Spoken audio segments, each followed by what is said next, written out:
Trump vs. Harris.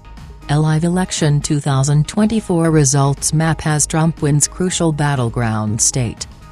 Donald Trump has won critical battleground states and Republican strongholds across the country to nearly 1 in 3 women lives in a state with a Trump abortion ban, many with no exceptions, even for rape and incest, which is immoral. And Donald Trump's not done. Did everyone hear what— While votes are still being tabulated in several must-win swing states, that will likely determine who wins the presidency. The former president, who was rejected by a majority of Americans in 2020 during his re-election campaign, after winning an unprecedented race in 2016, is on track to return to the White House, with Electoral College and popular vote victories, flipping nearly every swing state that President Joe Biden won in 2020, with new Republican majorities in Congress. Trump has won Pennsylvania and its 19 electoral votes, along with other battleground states Georgia and North Carolina. Results are soon expected in Arizona, and the so-called blue wall states of Michigan, Minnesota and Wisconsin, battlegrounds that Biden narrowly carried in 2020. Harris did not address the nation, or supporters from her watch party at her Howard University alma mater, on Wednesday night, as vote counting carries on into the early morning hours. Her campaign advisor, Cedric Richmond, told that he remains very confident that the campaign will be in a better place tomorrow. "We left it all on the field," he said. At 1:47 a.m., as Trump prepared to speak to supporters in West Palm Beach, and as votes were still being counted in several states that had not yet been decided, Fox News declared Trump's victory. "It's a political victory that our country has never seen before.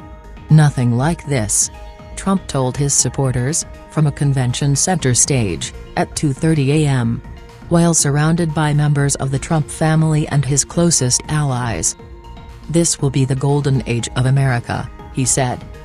Federal law enforcement agencies and election officials were prepared for disruptions this year, after the chaotic aftermath of the 2020 election, and Trump's spurious efforts to overturn the results of a race he lost. Officials attributed non-credible bomb threats in several states to Russian actors. Voters ranked the state of democracy as their number one issue informing their voting decision, according to exit polls. Trump has also won in Alabama, Arkansas, Florida, Idaho, Indiana, Iowa, Kansas, Kentucky, Louisiana, Ohio, Oklahoma, Mississippi, Missouri, Montana, North Dakota, South Carolina, Tennessee, Texas, Utah, West Virginia and Wyoming, according to preliminary results. Harris is projected to win California, Colorado, Connecticut, Delaware, Hawaii, Illinois, Maryland, Massachusetts, New Hampshire, New Jersey, New Mexico, New York, Oregon, Rhode Island, Vermont, Virginia, and Washington state, as well as Washington, D.C.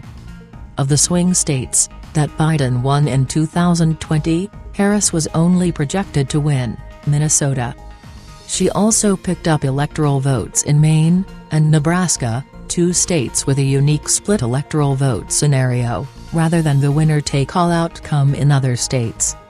Trump's victory in Georgia reverses Democratic gains in the state, after Biden narrowly defeated Trump there in 2020, when he became the first Democratic candidate to carry the state since Bill Clinton in 1992.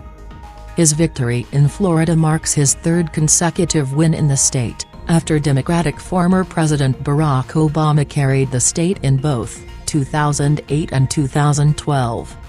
He also is expected to win 2 of Nebraska's electoral votes in that state's split electoral vote count, and another in Maine. Media outlets are making their projections for each state's winner, as election workers count ballots, and preliminary voting data is released. The Independent is relying on projections from the Associated Press. The winning candidate needs to reach 270 electoral votes. The 7 swing states hold 93, without which neither candidate can win.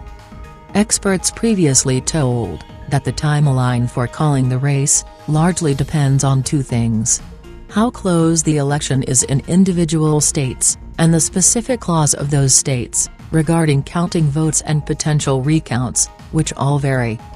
While outlets are expected to publish their final projections in the hours after November 5, their determination is only ever a projection.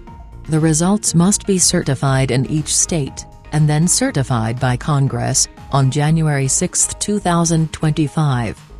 Senate and House races. Republicans have seized control of the Senate for the first time in 4 years after flipping 2 seats, wresting a narrow majority in the upper chamber of Congress from Democrats.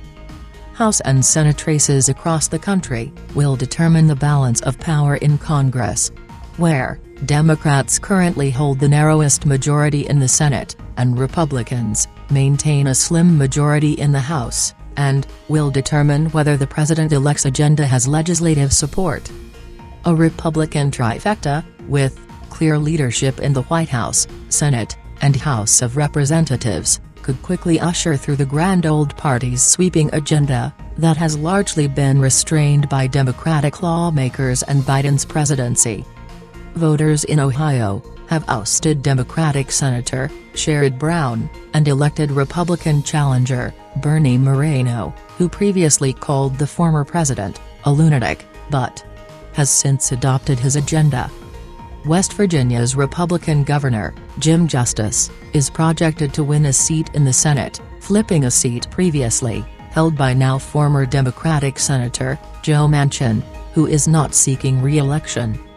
Republican Senator Rick Scott of Florida is also projected to defeat Democratic opponent Debbie McCarcel-Powell.